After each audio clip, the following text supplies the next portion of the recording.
Thank you. And just a request, do stay back. We have a special guest coming and a small award ceremony in just an hour from now. So I request all of you to please stay for that. Let's get into this conversation. And thank you for making time on a Sunday.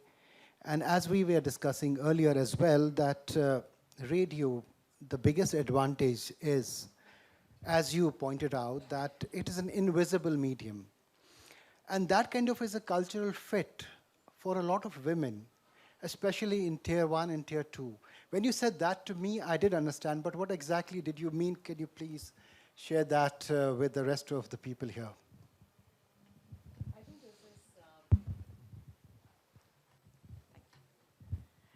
this is anonymity which is attached to radio, which I think is extremely powerful, Rohil.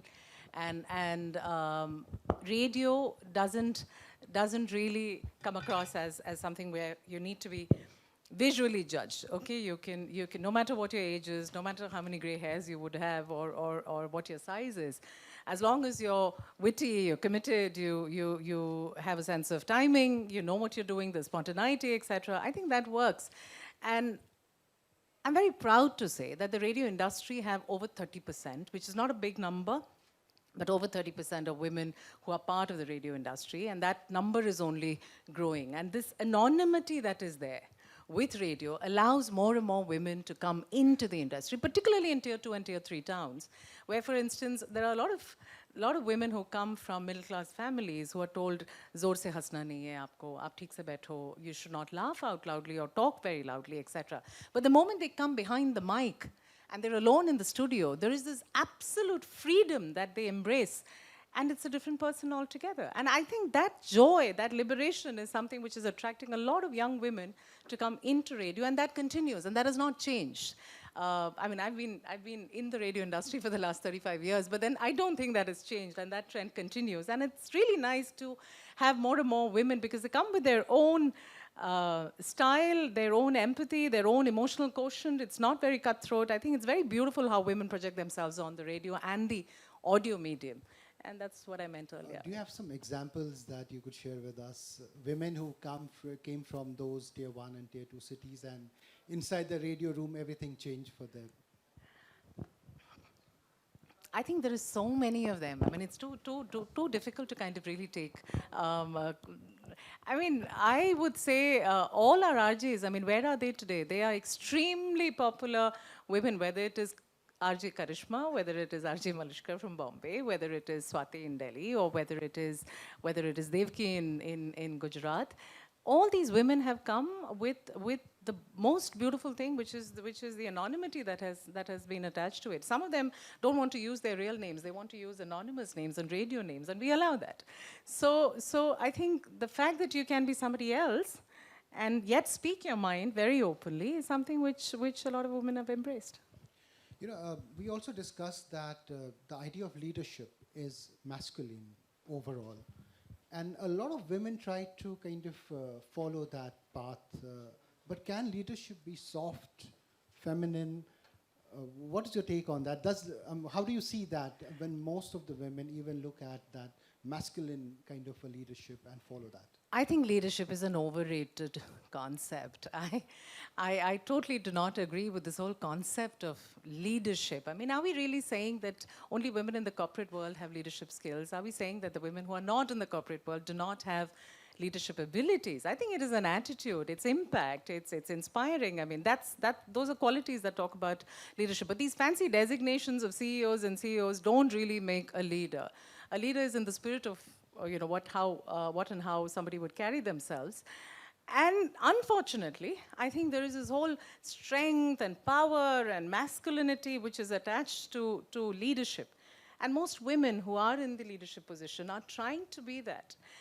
And I don't think you need to be that. You can be gentle, you can be empathetic, you can be soft, and yet be a leader. I think it takes both sides. I'm not saying you don't need to be masculine. I think there are times when you need to take and rise up to the occasion and be that, and show a certain strength or power. But why are we alienating ourselves from being soft or being feminine? What is wrong with that? A leader can be feminine enough and still be a good leader. So that's something I think we need to kind of, as media, we need to be a lot more responsible to not project women leaders as always being masculine or showing that kind of strength. So when you put a gender lens to the radio landscape overall, what emerges out of it? What is the percentage overall in India? Where somebody said in the morning that overall is less than 20%. What is radio like? Is it changing to kind of a balance equation in some way?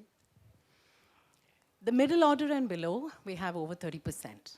But then I think at the top level, I think we are only about 5 odd percent within the radio industry. There are about 36 odd players in the radio industry, and out of which I don't see more than 2 or 3 women who are leading the radio industry. So I think that number needs to grow significantly, and yeah, that's a cause of concern. Right. And you know, we are in an era of visual. You have your phone and you instantly want to post. I'm getting like requests, please send us my photos, I want to post it. And yet in that, you see audio heroes. You see those voices emerging out of audio, invisible side. There's a dichotomy of sorts here. How would you explain that bit? The power of the medium itself. I think audio is an extremely powerful tool. And I would say I won't want to restrict our audio only to radio. I think the podcast industry, the audio industry, I think is extremely powerful. And you can build images.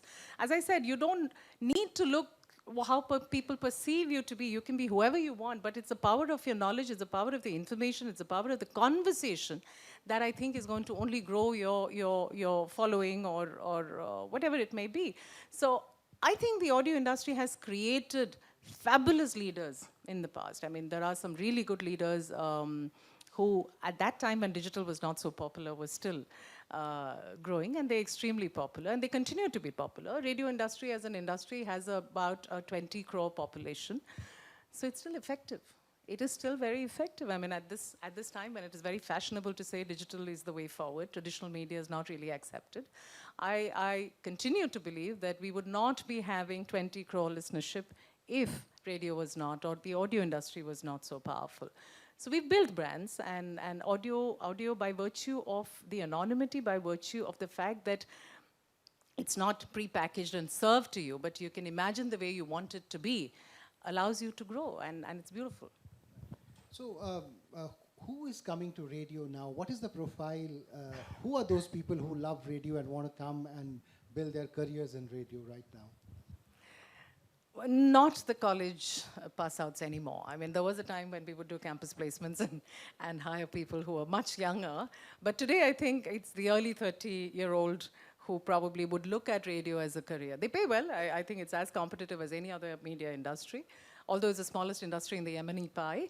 But I think it's the late 20s and the early 30s who are looking at radio as a profession, not really campus placements and youngsters to the age of 20 to 25 anymore. I can see some of the people who really love the audio side here in the room. If you guys have one question, I can fit in. I have 2 minutes in front of me. Anyone? Any question for? Yes. Okay. Yeah. Okay. Yeah. We can hear you. Yes. Yeah, hi. I totally agree with you. Radio or a voice is a very good power or a strong power to tell stories also. I still remember when we were kids, we used to hear actually filmed stories on radio. And we used to enjoy even that also. You know, it was more of audio format of films, if I can recall. But why can't we start, or again, storytelling on radio, and not at late nights or anything like that, but during the daytime also? Because I was also thinking of putting real feature films in audio forms. You know, that's another thing. I also was negotiating with some radio channel, and for that, so that you can actually start a series on old films in radio form. I heard Sholay also once, on radio.